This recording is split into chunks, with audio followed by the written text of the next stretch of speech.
जदि जीवन में उन्नति चाहूछ तेरे तीन गोटी एज को विश्वास कर। प्रथम एच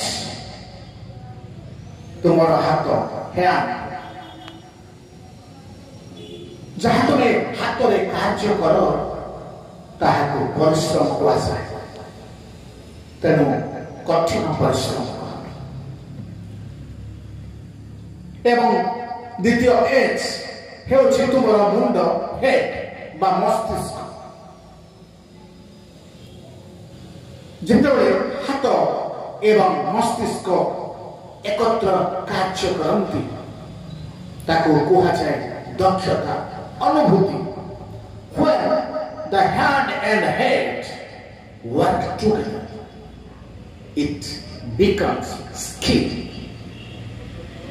एवं तृतीय एच हेउछि हार्ट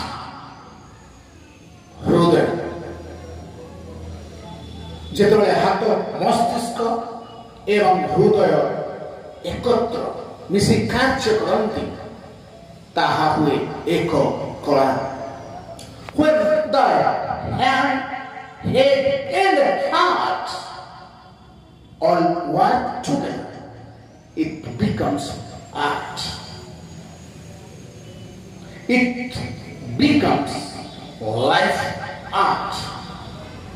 जहाँ जीवन मूल्य बोध को बढ़ाए।